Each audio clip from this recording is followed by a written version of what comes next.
কিন্তু সবাই বোঝে না বর্তমানে যে ভালোবাসা, যেই প্রেম, যেই পীড়িত হয় সেটা কি স্বার্থের জন্য হয়, কিন্তু তাদের ভালোবাসা কিন্তু স্বার্থের ছিল না।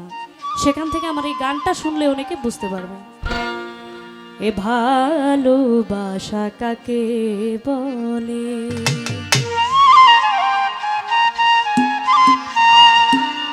সবাই বোঝে না রে ভালোবাসা কাকে বলে।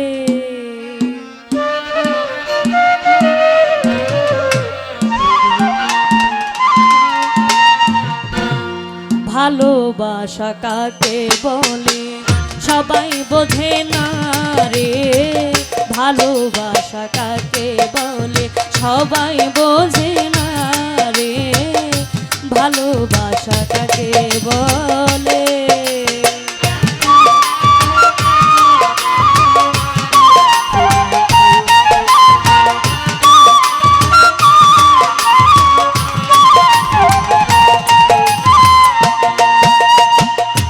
কত জনাই করে পীড়িত জগতে আসিয়া চিনচারি যাই মনের মতন পরে যায় ভাঙ্গিয়া রে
আখিরাতে হবে মিলন, কিতাবে তা রয় জানা। আমাদের এই দুনিয়ার মধ্যে দুজন মানুষকে এক করে দেওয়ার জন্য বিবাহ বন্ধনে আবদ্ধ করা হয়। একজন নারী, একজন পুরুষ, একজন মহিলা, একজন পুরুষ, দুইজনের মধ্যে একটা সম্পর্ক, একটা বন্ধন বেঁধে দেওয়ার জন্য সামাজিকভাবে একটা আয়োজন করা হয় এবং তাদেরকে বিবাহের মাধ্যমে এক করে দেওয়া হয়। তেমনি লাইলি মজনু, তাদের বিয়ে হয়েছিল কিন্তু তারা এই দুনিয়ার বুকে বাসর করতে পারে নাই, এমন কথা কিতাবে পাওয়া যায়। এবং আমার আল্লাহ সেই হাসরের দিনে তাদেরকে, লাইলি এবং মজনু, তাদেরকে বাসর করাইবেন, মিলন করাইবেন। এবং এমনও আছে, হাসরের অনেক আলোচনা থেকে বোঝা যায় তাদের বিয়ে হইলেও তাদের বাসরটা হবে সেই আমার আল্লাহ নিজে থেকে এই বাসরটা করাইবেন।